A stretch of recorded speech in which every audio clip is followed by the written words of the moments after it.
Today, we will be talking about leveraging change. There is change. It's happening. I don't care whether you voted for the man or not. I don't care whether you're left or right or red or blue. What is the one color that we care about here, ladies and gentlemen? Oh, green. Call me Kermit. Green moolah. Call me Kermit. All right. I'm gonna make you the co-host since you asked me, Todd. All right. So welcome everybody. And that is true. Change is happening.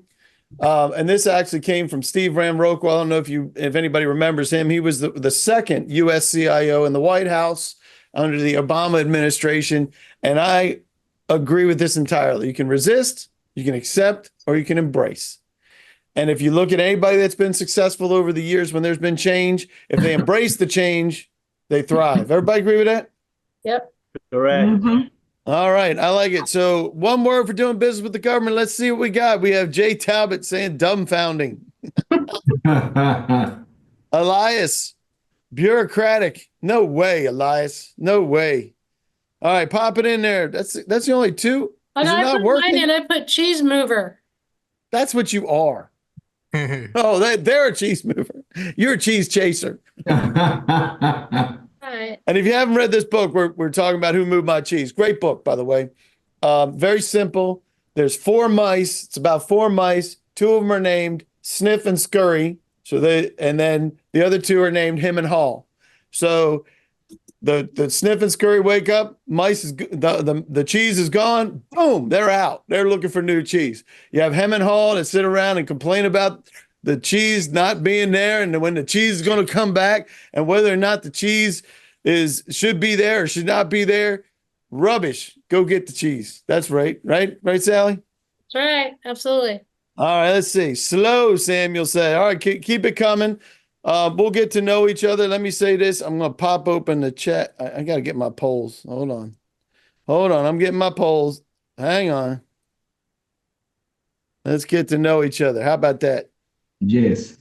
Here we go. So let's get to know each other. You're brand spanking new. You've been in it for 20 plus years. You sandwiched somewhere in between. And if you're doing any business, Denise, business with the government. No way. No way. No way. No way. You gotta be doing some business. Yeah. And if you've been to a GovBrief session like this one, let us know. We love it. We always love the returnees. Most of these folks are going to be returnees because we haven't really marketed this session using our tools because we're marketing other things that we actually make money on. So believe it or not, we're selfish like that. So you guys, most of the folks are going to be here. All right. So Rob. Yeah. Todd, Talbot asking the right question. Whatever happened to the some nut question? Yeah. The what? Whatever happened to the some nut question? Jay's asking. Yeah. Because I used to have, how did you find out about this? Some nut sent me an email, and Right. Jay is always my guy who he will type it in. He didn't type it in. He will type it in. All right, Samuel, slow. Rob, non-existent. Rob, what is that word? That's a foreign word, Rob. I don't know what that means. Niente? All right. Nothing. Niente. Nothing. All right. Complex. That's right, Shane. Yeah. And I know, Jay, some nut sent you an email, and I do that on a half regular basis, I think. All right. So here we go. I'm going to end this poll in 5, 4, 3, 73%, 2, 1. Any last minute wallflowers that we can shame into answering the questions? Half of 1. All right. Here we go. Ended. All right. Let's take a look at what it is. 2% are brand spanking new. 49% have been in 20 plus years. That's new. 66% direct federal contracts or grants. And then was teaming. So only 24% haven't done it yet. That's fantastic. I'm glad you're here. And 65% have been here before. We love the fact that you guys have been here and spending time with us today. All right. So real quick, set up. With change comes opportunity, and how can we leverage that change? So that's going to be our mindset. Here's the hot seat questions for our panelists.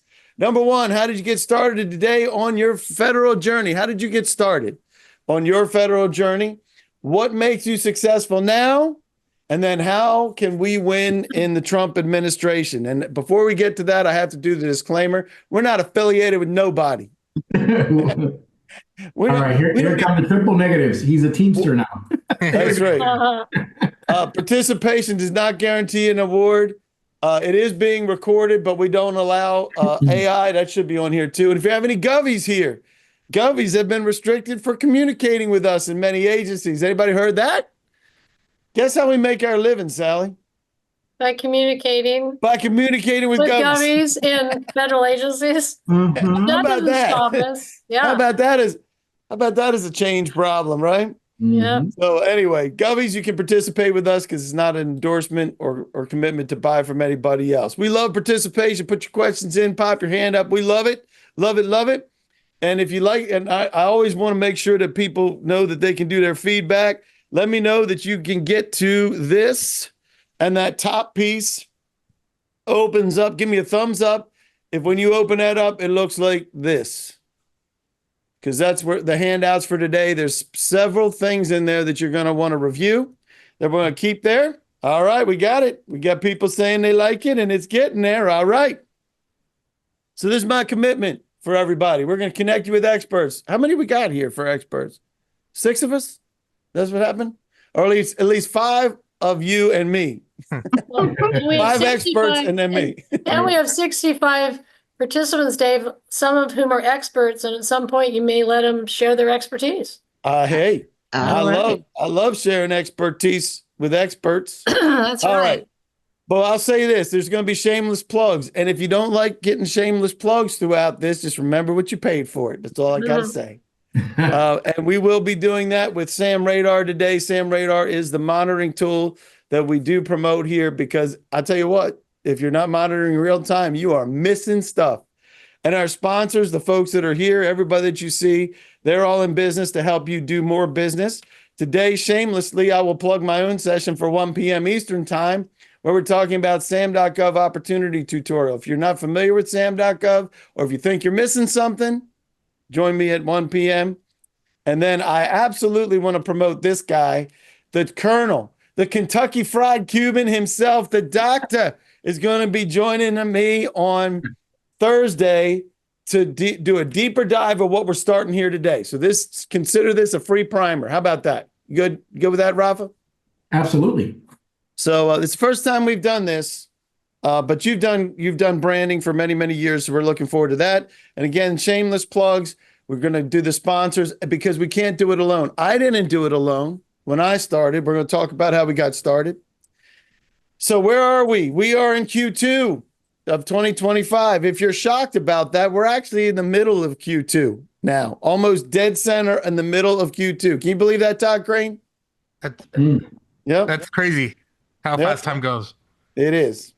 So there is no budget yet, which means they're operating in continuing resolution. This is what's happening right now. I don't know if anybody noticed it, but we have a new administration. There's a little bit of a shakeup happening. What do you think about that, Denise? A little bit of shakeup? That's a tiny bit. It's a tiny bit. There's over 1 million contract actions with 110 billion spent so far. I have no idea what that M stands for. The importance of real-time monitoring, we're going to talk about that because 96% still not hitting SAM.gov. Federal agencies are dealing with this change themselves, which gives us the opportunity to see new things happening. And hey, did you see that? The fork in the road. They had a fork in the road, and they gave them till what? Yesterday, right? Yep. That was it? Oh, it was extended till yesterday? Okay. Yeah, the courts extended it to yesterday. Okay. Yesterday, but that's done. So now that means that anybody that's staying is going to be trying to make sure they keep employed. Am I right, Denise? That is absolutely right. Absolutely. So session docs are in there. I put them in there for you. I'm going to post them in again today, right now, because there's a couple of things that are important to you there. We have the winnable opportunity matrix. We're going to be talking about that today. We always talk about that on Monday roundtables. If you don't know what they are, buy something and you're going to find out what Monday roundtables are. Am I right, Rafa? Absolutely. And how much did we do, Todd? I believe the number was $440 million last year. in that group. Million. Yeah, and that's not people going to the government. That's business within the group, within the round table. Come on now. Let's double it this year. Let's double that, baby. Yeah, raise your hand if you want some of that money. Yeah. All right. So the spending reports are in there. There's actually two in there, which are done by date signed and also by date modified. So take a look at these reports. Lots of money, unprecedented. We'll talk about that today. You will see capabilities from us. Rafa's is in there. We got to get yours in there, Denise and Sally and Peter and Todd. Yes. And then so basically we'll make sure we do that. I heard that Sally's is rocking. And so, by the way, Jay Talbot has got an incredible capability statement. Not only I'll put it in the chat. His signature and his business cards are rocking. Wait till you see those. When I saw that Cape statement, I wonder who did those fine pieces of marketing material. Only the very best. Only the very best. Only. Hey, we told you you're going to be shameless. We are shaming it up. Shameless. All right. So real quick, back on track before we totally lose our mind on this program. All the data that you see here on the left-hand side and on the right, it is provided by fpds.gov, a government system. SAM.gov, another government system. So this is, if you're not familiar with this, I'm going to paint the picture, and it's going to relate to the story that I'm going to say when we get going about how we got started. But in this instance, all of this is done by number of offers received. That means, hey, there's an award. Did it hit the street on SAM.gov or did it not? Did it go through a BPA, a blanket purchase agreement, or an IDIQ, indefinite delivery, indefinite quantity? Did it happen? This doesn't even include grants, Denise. This doesn't even include grants. Exactly. So there's more money out there than just this, but this is the report that you got that you can dig into. Number of offers received. So, wow, 81% of the contracts, 60% of the dollars. You guys tracking with me? No competition. I mean, they had one offer or it wasn't reported. Talk to a contracting officer if you don't believe me, but I'm telling you, that means the vast, vast, vast majority of the time means one offer received. Now, this right here is unprecedented. There's a lot of things that are unprecedented these days. So then we take a look at this. 5 or fewer offers received, 90% of the contracts, 93% of the dollars are shortlisted. Everybody, thumbs up if you agree with me that if you're one of 5 respondents, you're on the short list. And they can happen a lot of different ways. They can happen from contract vehicles. They can happen because they just like you. Everybody agree with that? Thumbs up. All right, I love it. This is also unprecedented. When we started looking at this, and the top ones in 2009, all the way through 2019, it was somewhere around 35 to 36% that only had one offer. And you were about 70% that were in the 5 or fewer. Now we're up to 90 to 93% of the dollars. Now, my question for everybody here, where do you want to spend your time? You want to spend it here, being one of the 5, or do you want to spend your time being more than one of the 5? One of 5 or 5 or more? That's my question. And this is the reason why I'm asking it, because if you look at the total number of opportunities that hit SAM.gov as solicitations, 143,191. Look it up yourself if you don't believe me. 143,000 hit SAM.gov. But if you look at the number of contracts that are awarded by date signs, these are signed within this period, same period of time, 7.1 million and change, that never showed up on SAM.gov. This is why we built SAM Radar and why it's important to be paying attention to what's happening out in the market. And I'm going to go ahead and ask the question. I got to get to my polls again. And I'm going to ask you, did you know about the 98%? Yes, and you want some? Or maybe you knew something was missing, but you didn't know it was 98%. Or maybe this is the first time you're hearing that you're missing 98% of the market. Or maybe you just don't even believe what I'm saying. So if you want some of that, we'd love to help you get there. to help you compete for that 98%. And with that, we're going to be talking about why this is important, especially now. Real-time monitoring. We saw crazy stuff happening because 96% still not hitting on SAM.gov. That's why we have to monitor all contract activity, not just what's hitting SAM.gov. Then we can engage. Sally, how important is it to engage with people? It's everything. It is It's what you do everything every to day. engage with people. That's why you're down in New Orleans right now. New Orleans, I'm engaged Orleans. with 2,000 people, and it's, people are, I'm seeing people I met before, I'm seeing people from this session. Engaging is everything, because if they don't know you, they're not going to buy from you. Yep. Absolutely not. So we engage, we build relationships, so we can what? Get our fingerprints on this bad boy, right, Todd Crane? Right, Todd? Absolutely. We want our fingerprints all over them. Let's box out the other guys. I want it for me. That's right. You're a selfish individual, Todd Crane. That's why Todd Crane, we reach out and touch them, because we want our fingerprints. That's right. We should be outflanking and outsmarting the competition right now, especially given the amount of changes going on. Maybe now's the time to reach out and be creative about the way you reach out. And we've got a couple of suggestions on that today. I want to bring that up in a few minutes of why you're going to be successful. That's the second question. Bring that up in the second question. So, but ultimately, we want to minimize the competition so we can what? So we can win like Todd Crane. Mm-hmm. And what are we going to win is my question. We're going to be winning the stuff that's shortlisted or better. Everybody with me? Mm-hmm. We got to get to the contracting officers. KOs if you're in the DOD, COs if you're in civilian. All right, guys, here we go. You guys ready for this? This is for all the panelists. How did you get started on your journey? And I'm gonna talk about this from my perspective for just a minute, because when I started, I had less experience than anybody else here. I had zero experience. I didn't know what GSA meant. I didn't have any relationships. I didn't have anybody in the government. And you get shot by bullets you can't see. But I had a client that drew me in. Sally, you have a similar story. Your clients are asking you to bring you in. And the client said, I want you to get into this government thing. $68 billion is going to fall from the sky. We want pieces of it. No, it ain't. It ain't going to do it. But they brought me in.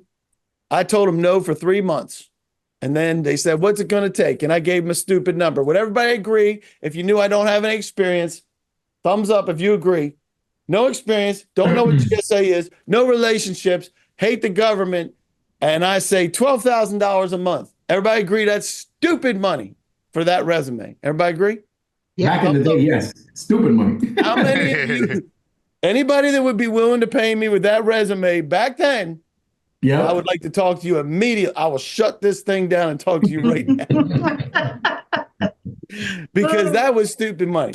And that's how I got started. So if I can do it, my encouragement to everybody is if I could do it with starting at square zero, not knowing anything, you can do it too.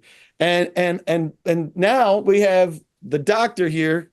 He's that Forbes article. Can you put the Forbes article in the chat? Sure. I'll do it. Yeah, give us a link. Yeah, give us a link for that, because that is a money article. Do yourself a favor, go there. Rafa, how did you get started in this place? So now that you're writing for Forbes, how did you get started? Well, I was at the time I was managing vendor management and supply chain for a Fortune 500 company, for a $16 billion company with 35,000 employees. And I was in charge of global supply chain there. I implemented the small business programs there to source veteran, women-owned businesses, et cetera. And so I developed a very, very keen understanding of how prime contractors work, right? This was a large engineer, procure, construct firm, so in the construction industry. And from there, I had developed a pretty good understanding of vendor management, risk management throughout my years of experience. And I managed a network, Dave, of approximately 700 suppliers nationwide. My organization was basically chartered with managing vendor risk, onboarding them, getting them certified, credentialed, and ready for the field to leverage their services, right? We issued all of the RFIs, RFPs. So I was the chief procurement officer, in charge of all that. So from there, when I decided to go out and strike out on my own, to hang my own shingle, I saw that there was great potential there. And, a lot of people were telling me, well, Rafa, why don't you start your own company? You're great at managing vendors and working with vendors, and just about everybody in town, and you could probably do very well for yourself. And when you're an executive and you're making good money, you don't think about these things because money's just rolling in, right? You get a check every week, and you're doing your job, of course, but you're getting paid. Now that I saw it as an entrepreneurial opportunity, it was actually the best thing that I ever did, Dave, because at the time, and this is funny, I heard some of my former coworkers were actually taking bets that I would be going back and, and begging for my job. And then, as it turns out, a few years later, there's some good friends.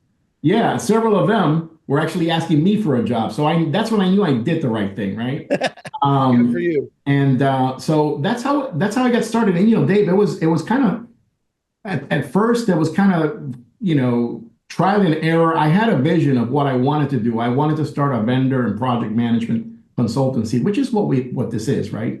At the end of the day, we manage resources that are used to implement solutions, right? Whether it's a project or a product or a service, right? But we manage people, we manage projects, programs, and portfolios, right? That's what it's all about.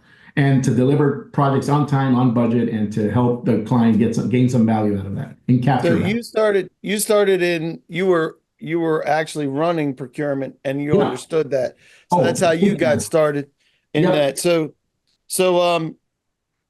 Sally, I know you've been in this world, what, 5 years now? Correct. So I guess actually, so I started my company in 2016, and in about 2017, 2018, some of my customers started asking me to assist them with government contracting, and wanting to be responsive, I started researching it, and I got my SAM registration and got my small women-owned business registration. So I really, I'm good at figuring things out, but it was very challenging. And serendipitously, right when COVID started, I got this email from ISI Federal for GovCon, and it said, "Come to your first, virtual conference." And so I called Dave and his team, and I said, "I don't want to come to your conference. I just want to get your list. I'll pay for you for the list." "No, you have to come to the conference. We'll give you a room. You can send swag. You can send your tchotchkes. You can send your little Echo Wolves." I'm like, "Oh God, I don't want to do this." Okay, but he wouldn't let me not do it. And so I basically went, and I had a ball. He had the most amazing people there.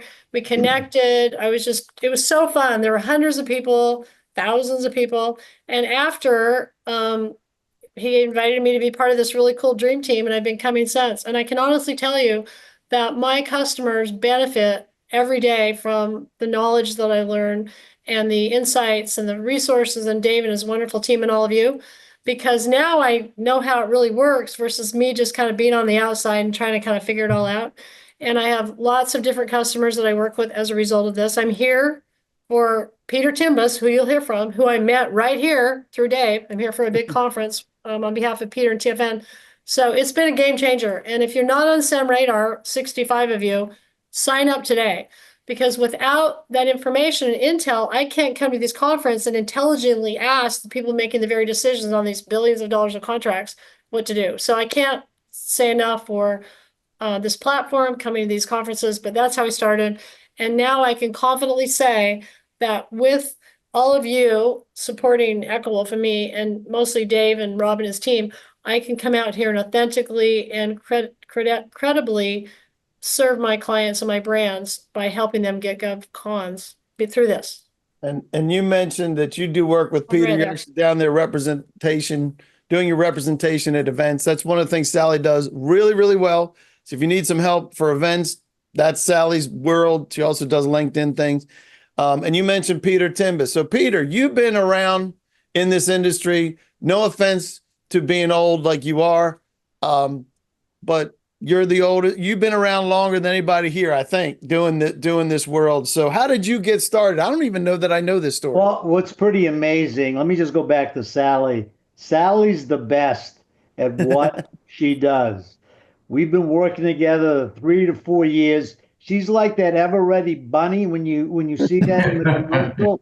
That's Sally at conferences. She is absolutely superb at what she does. Yeah, I've been doing this for 34 years, which is pretty amazing since I'm only 46 years old.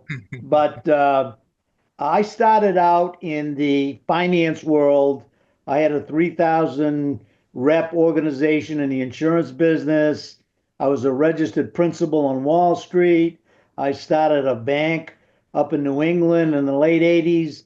I had a friend that started the banking school at Howard University. So we started chatting about government receivables. And from there, it went to we started funding specifically minority owned companies, women owned companies, because there was a big void in that community as far as having access to financing. So we put together a program of lending to the opportunity. So whether you're a new company or you're an existing company, you can use Sam Radar with us, identify opportunities, because we're going to lend to that opportunities rather than your financial statement. So if you're $1 million company, you may say, well, I can't bid on a contract with 30 FTEs, full-time employees, because I can't pay for payroll. Well, with us, we're going to support you in that payroll. And it just grew. We went from minority-owned companies to all government contractors. We finance commercial contractors now. And 3,000 companies later, here I sit. So we've got a good reputation, and we could give you that money to support you in your efforts in bidding on these contracts. And there's still quite a bit of activity. We gave out 16 financial support letters last week. That's awesome. Opportunities in the federal government. So you got started because you saw that there's a gap because banks don't really understand the federal space, and that's what I love about what you do. Yeah, well, I love that. The banks in a contract, you have the right of set off, and banks get really crazy back then they really got crazy with the right of set off, but it didn't bother us. Mm-hmm. So you got started because small businesses need money, and they always do. Denise, what were you doing before? And I know you write grants and RFPs. That's your thing. For-profit grants, especially because you don't like. It's not that you don't like the nonprofits; it's that they're just not profitable. Yeah, not profitable. That's right. So with how did you get started in your world in the federal space? Yeah. So believe it or not, 38 years ago, when I was 2. I had this glorified title of newspaper reporter for the Washington Times right there on New York Avenue in DC. And I made a whopping $198 a week. But even though this was 1987, I was not going to make it in DC on that salary. And I had to figure it out. I was like, I got to have a side hustle, or I'm all the way back to Fort Lauderdale, Florida with my daddy with my tail tucked between my legs saying, dang, I didn't make it. And so I was working as a bookkeeper for Zales jewelry store on the side part-time, and met this woman who had a for-profit mental health counseling business and a nonprofit substance abuse treatment program. And she said, you're a writer, you're a journalist, you can write grants. I said, what are you talking about, Willis? And I wrote my first federal grant and got it. And I was like, whoa. And that was January 1987. And so I have, weaved and done and pivoted and chased cheese all these years as it's changed and ebbed and flowed, and, did a lot of work in nonprofit fundraising as well. And then a little over a year ago, I went from standing on the corner with my sign saying, for-profit grants is real, honk if you believe, to meeting Dave Lowe, who said, what? And I did not know this existed. So for everybody that's here, if you don't know that you as a small business can get a for-profit grant, that means you're a for-profit company that can get a grant and have the government pay for it. And oh, by the way, it's going to continue in this administration too. Just saying. It is. Yes, it is. And it is continuing. And we are still submitting and still making things happen. And so, and then you can still go to Pete, who answers his phone when you call him, and get some money if you need to. So that's my Love it. journey. Here I am. I love it. And Todd, finally with you. So you help folks with CMMC. If you don't know what that is, if you're doing a defense industrial base, you know what that is. CMM, and it's coming to an agency near you, right? Right, Absolutely. Todd? Yeah, So, it's overall, you going. do IT stuff, but you got started in the federal space different than anybody else here.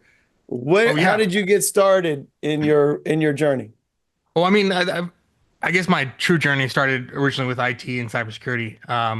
Growing up and getting caught hacking in high school, which every good cybersecurity person has a hacking story. But I joined the Marine Corps. Was signals intelligence, and my first duty station. They still don't know why they assigned me there. First duty station was a Pentagon. And this is back in what, '08, '08, when the whole Marine Corps and cyber command, all that stuff was in flux. And so they tapped me as a new guy to help some of these other guys that aren't cyber but were making decisions. They tapped me to help them with some decision making, right? How did it look from my side? And so did that. Started there was a new bill from Congress that allowed intelligence agencies to circumvent traditional procurement things. So they needed help. How do we procure things? What does that look like? If we're sidestepping the traditional things, we're sidestepping all those experts too that are built into the process. And so I got a chance to help draft some procurement strategies for the Marine Corps. And then after I got back from Iraq, I was SSO of the Marine Corps. So I got a chance to understand security clearances and all that stuff. Fast forward a few years, got a job at Raytheon, quickly rose up through the ranks, and was in charge of embedded security for the land warfare product line with Raytheon Missile. So I was in charge of not only ensuring the missiles were secure and actually engineering and cybersecurity, but I got a chance to work with our sub-tier suppliers to make sure that they were doing what they were supposed to do, and in turn, burning down our risk as Raytheon. Then I decided to, I could do more good for the community out on my own, and so I left Raytheon and did that. And did that? I thought you said I left Raytheon into debt. Debt would come later. No. We're all good. No debt. Sometimes you got to start off with humble means, but we're all good now, and we're killing it. I love it, man. And you did a great job last week on the CMMC session. He was on GovBrief last week. Awesome. So you can see we all start from different places. And no matter how you get into the federal space, whether you come kicking and screaming like I did, because I told him no for 3 months. I told him, no, I don't want to be here. But they bribed me. That's what they did. They bribed me. And everybody's got their number. Just saying. Yeah. But what I learned early on is that this is a fact. And I want to know, and I'm going to send a book out to whoever answers this first. Not you, J Tal, because you already got one. But if we are not relevant, I'm looking for one word. If we are not relevant, we are what? That's it, Lane. Lane's got it. Lane's got it.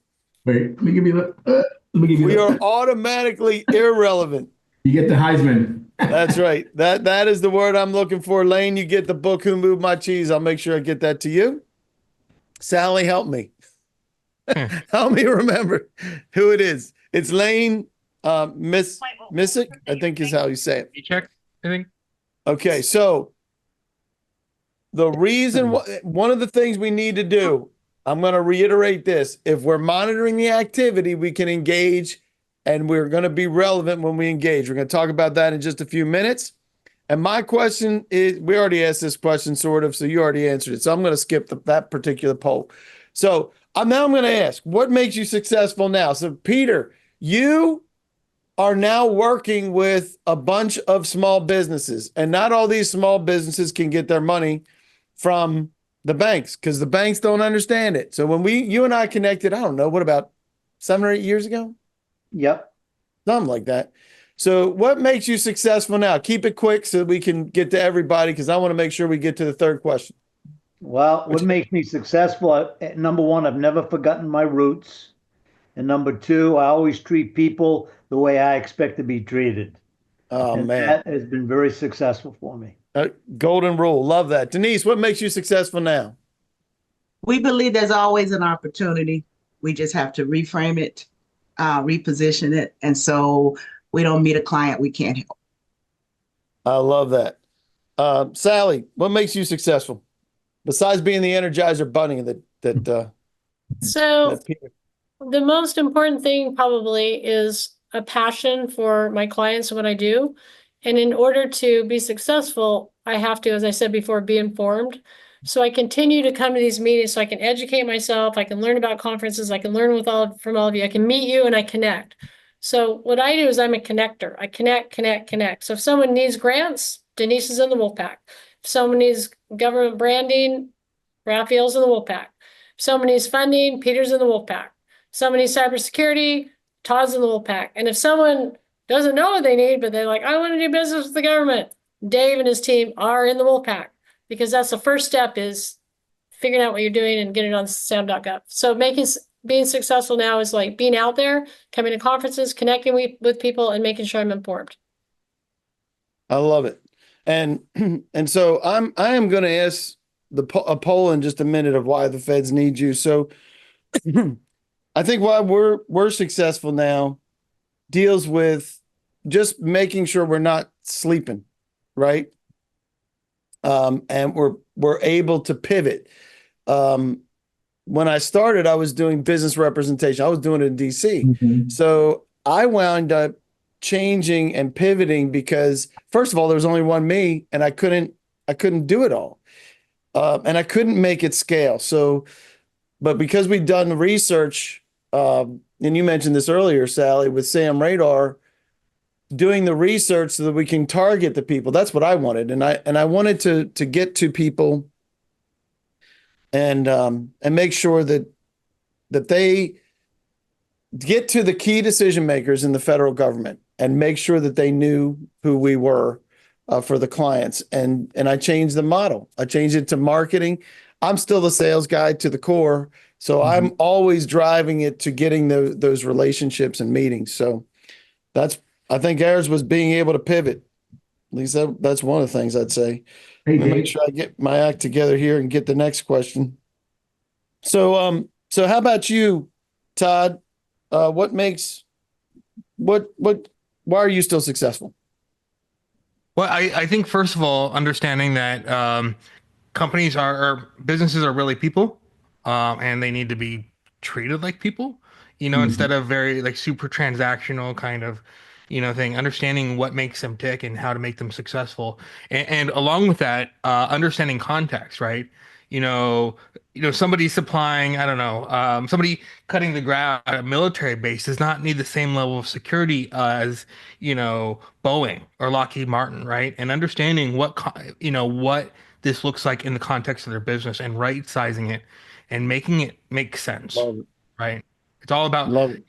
making everything make sense. Make it make sense. How about you, Rafa? What are you doing now that makes you successful with the feds? I always, I hope my clients be successful with the feds, right? By helping them stand out in a crowded market. I mean, that's really, being different and standing out. I mean, because if you look at the business that we're in, right? Just about every client out there has a capability statement, and contracting officers get tons of paper, they get tons of emails, and what's going to make your company stand out from the rest? I mean, if you're an IT company and you're an app dev, guess what? There are a million other app dev companies out there, right? If you're in cybersecurity, they're very, very competitive, highly intelligent and qualified cybersecurity firms. And the same goes on, the same applies to all products and services, right? So how do you stand out? How do you remain relevant, and how do you occupy that mental rung in terms of that category, right? How do you own that category? And that's what I really get into. You're actually going what everybody would consider to be backwards right now. Mm-hmm. And you have a huge opportunity right now with something, because they're going back to work, which means what, Rafa? There's people in the office, right? So that means that you can actually send, there's butts and seats, right? So that means that you can send direct mail, right? And get in front of people, because if they're gun shy about speaking to you, there's nothing that says or that precludes you from reaching out to them and sending them something memorable, such as a 6x9 direct mail card, right? And sequencing it, right? And following up with a cadence of messages, right?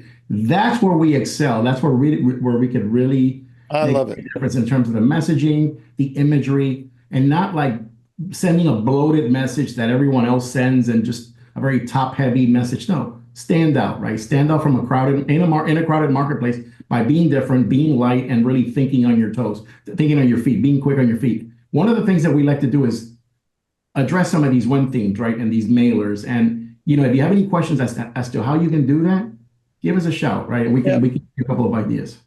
So I want folks to fill out, why do the feds need you? So answer that. That may not be a simple question, but if you know, pop it in. And one of the reasons why I'm saying this is just like what Rafa's saying, you have to get that message together and make it resonate with the people that you're sending it to. So one of the things we do is we use GovBrief, and we use it to educate industry, but we also use it to educate Govy. So the top two here, selfishly promoting ourselves, Rafa. I'm really? here. I had noticed. Yep. Today at 1 is me with Sam.gov tutorial, contracting in the new Trump administration. We're going to address that in just a minute for the third question. But the last one there is oral fluid virtual instant drug testing. If you don't care about drug testing and you're in the government, you're not coming to this. But if your job is drug testing and you're like, wow, virtual drug testing, and there's two things here. This is innovative for oral fluids as well as doing it virtually. That's what this company does. So we're building their brand in the federal government by making them experts in their field. So that's what GovBrief is meant to do. So, and I'm setting this up again for our Q3 question, which we started out earlier. With change comes opportunity. You mentioned it, Denise, you're spot on, 100% spot on. We want to leverage this change, and we can't win what we never see. So those are the three things that I'm going to say. Change, there's opportunity with change. We can leverage that change, but we can't win if we're not being able to see it. So we're going to close up with that. And this deals with the change that we're seeing in the Trump administration. How can we win business in the Trump administration? And I'm going to start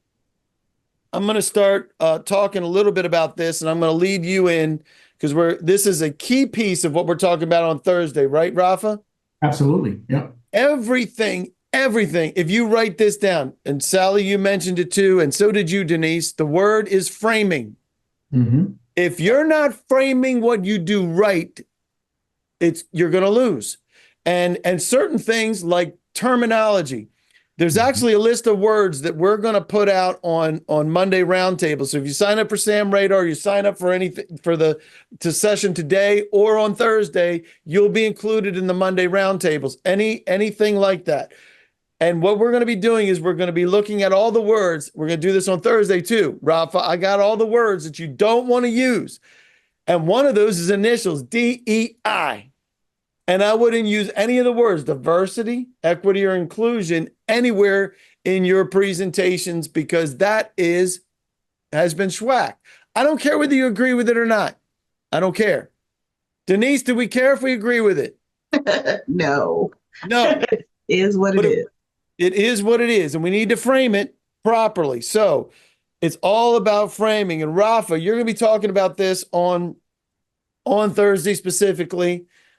Give us a teaser for what you're going to be talking about in contracting in the new Trump administration. You still got to do everything the same way you've been doing it before, but you got to package it right, Rafa? Yes, absolutely. It has to be packaged, and it has to be within the context of the key initiatives that are taking place right now. So, and key initiatives that you see right now. Number one initiative that you see. Well, the number one initiative that I see is cost cutting, right? I mean, you have to communicate better, faster, and cheaper. That's the one thing that you really need to concentrate on, right? Efficiency, and drive the theme of efficiency, and that can be driven, by the way, in the form of metrics. And for those of you that are just accustomed to sending out the regular capability statement, the general one, think of opportunity-specific capability statements, right? And tailor your messaging using that to address these win themes right now that are the hot buttons taking under the cost-cutting measures taking place right now. This is a way for you to outflank and put your company in a position to be able to win in the midst of all these changes. It's very important to understand that putting your successes in metrics in the form of your key differentiators and things that you've done to enhance these components, right? Like on-time delivery, the percentage of that. Let's say that you've helped eliminate redundancies and processes. Well, how much cost savings does that represent, and how have you taken the cost out of doing business with the government and things like that, right? These are real quick. What you just said, Ralph, I love it. So you're quantifying your ability to do this efficiency. You're quantifying that to say, look, if you do it this way, it will save you X amount of dollars. It will provide this to be far more efficient. That's the key word that I think we're under, right, Rafa? Absolutely. Yep. 110%. Yep. So join Rafa. He's going to talk in depth about this.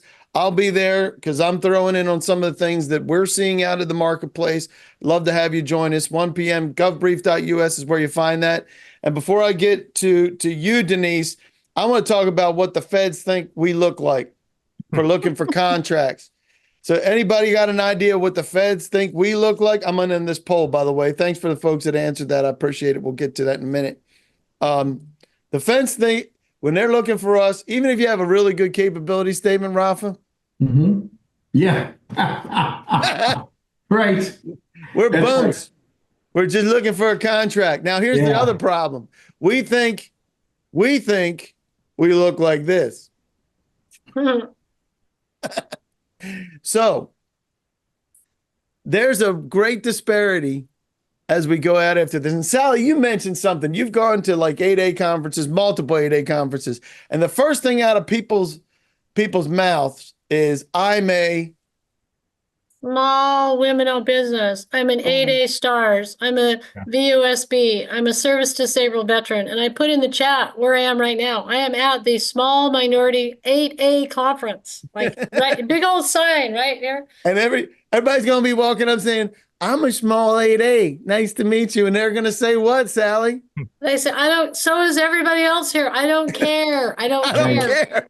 And the people who are saying this are the program managers, the small minority-owned business managers who obviously hope they'll still have jobs, the contract managers, the companies. They don't care any of that. What they want to know is, number one, we understand what their needs are. Number two, we have past performance and the capability to do it, and that we articulate it clearly in our CAPE statement, as Raphael said.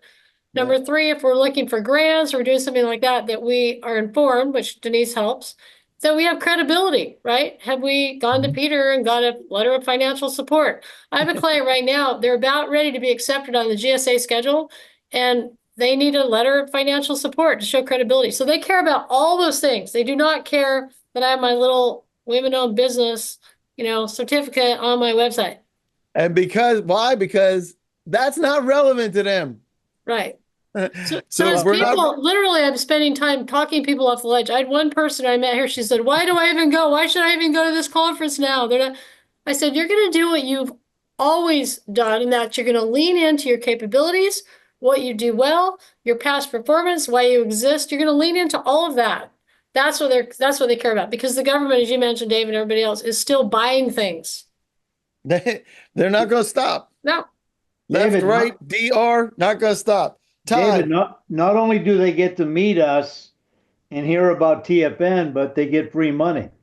Oh, That's right. You give away money. His tchotchkes are $1 bills. Yeah. Usable at any location as long as you don't ask for pennies in return. All right. So Todd, it's what's relevant to them, right? Yeah, absolutely. And right now, especially with the Doge and getting the government more efficient, right? They're not just looking at how do we cut spending, but how do we cut overall cost, right? There's been plenty of DoD IG investigations. In fact, inspector generals or inspectors general across the entire government that have come out and said, "Hey, people aren't doing what they said they're doing and costing us real money when there's a hack, when there's and so they've come out and said, "Hey, we need a system to protect this that everyone knows, everyone understands, and you can show a certificate saying, "Hey, we're good."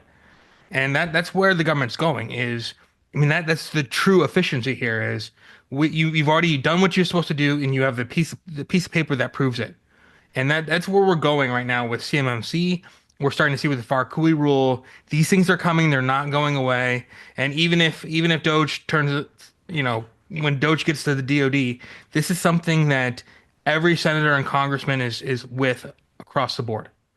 Like there's unanimous support for this. It's not going away. It's Yep. already in effect, and Farkui is not behind it. Not far behind it. And I think what's important is that one of the problems that you're helping them solve by having that certification is helping protect the data, right? So you're solving a problem, you're doing it proactively, you're getting the certification for CMMC, whatever you're doing. If you're not solving a problem, they're not buying from you. I'm just saying, it doesn't and not matter only how that, much. But if you're trying to get in the door with Raytheon, Lockheed, Boeing, any of these other major primes, they're looking for people that have this piece of paper You're right. because that's a You're real right. there's a real dollar amount to the risk of all their sub-tier suppliers. I mean, I used to do this for a living. There's a Yep. real dollar amount if you don't have that piece of paper. And so having that piece of paper gets you shot up the top of the list. You want to replace, the set asides, as a way to get above the rest. Well, this is how you do it. Yep. You burn down the risk. I'm CMMC certified. Good to meet you. All Yep. right. So being proactive, being able to get that letter of supply, letter of financial support, right, Peter? From you, Absolutely, critical, very helpful. critical. I'm going to ask a question now. I'm going to say, hey, do you need any help marketing contracts? If you like professional help, we'll get that to you. That's why we're here. We're here to introduce ourselves to you and let you know. I will say this: monitor real time using Sam Radar. Use it to engage. Even if they don't think they can talk to you today, still use it to engage. Mhm. And if we're real about our first engagement, we're not asking to get married on the first date. We're just asking to have a conversation so they can understand what's better, what we can do better. Build those relationships. If you're not shortlisted, if you're not there, you're not going to win. And that's why we need to get to the contracting officers, and we use Sam Radar to do it. We don't want to be this guy. Mm-mm. Everybody looks like this guy when they just walk up and say, "Hello, nice to meet you. Yeah, I'm a get the contract. WOSB," right? We don't want to be that guy. And if we're not relevant, we're right now, if you don't know who they are, you're already irrelevant. You just don't know it. And if you're Adios. waiting for the time before, if you're waiting when it hits sam.gov, it's what, Todd? It's too late. It's too freaking late. This is how you can do it. Sam.gov, you can be relevant right now. You can try it for 7 days for free, and that you'll connect with what's relevant with them. We're going to show you how to do that. We're going to show you how you can help them solve a problem and be proactive and be relentless. And you can do it in 2 minutes a day. And you can get your fingerprints all over those things. That's a fact. All right, if we're not relevant, we are irrelevant. Let's get relevant. You can do whatever you want. Real time does matter. And final pushes for today and get everybody out of here. 1 p.m. Eastern today is me. This is my company, ISI Federal on the right-hand side. We'll help you be the SME on GovBrief. Reaching government folks is how we started this. I did it selfishly for me in 2012. I needed to be meeting with the key decision makers. And I went to events just like you do, Sal. You go to events to meet people. I do. So this way it flips it around, drives it to you. Rafael Marrero, here's Rafa's information right here. He is the rock star for capability statements, videos, websites, business cards. If it's government oriented, he's your man. Sally White, on location in New Orleans today. No, And for how many days are you there? I'll be here till Thursday. I'm just heading down to the money booth where we're giving away money at Peter's TFN money booth. It's crazy. People are like flocking, getting money. We literally, instead of giving away tchotchkes and pans and candy as swag, we give away money. Woo! Love it. Todd Crane, snap this thing. It is a real legit. You don't have to worry about it going to some foreign site, right? Yeah. Yeah. Totally legit. No, it's good. It's just cards. yeah. Gray Beard Security. If you need IT, if you need anything working with CMMC, get to him. Denise B. Lawrence. What's B stand for again? Baker. Baker. Yep. Denise B. Lawrence. If you need RFPs and RFIs or grants, that's your guy. That's your lady. That's your gal. Sorry about that. Peter Timbus. Here, you can snap that one if you need money. He's the money man. Make sure you reach out to him. Brian's not here. He's in Turks and Caicos. So Brian helps folks with CPARs, FAR training, and all that kind of stuff. If you're into that, he's your guy for that. I'm Dave Lowe, and it's great to see everybody. Thanks for joining us. I got to hop and get ready for my tutorial today at sam.gov. Thanks, everybody. See you on Monday. Thank you. Thank Yeah. you. Bye. All right. Appreciate everybody. Thank you, joining us. Ringo. All right. I'll see. You want to join me today, Ralph? Yes. Yes. All right. I'll send What you the time? invite. All right. Send me the invite. One. All right. Okay. Bye. See you guys.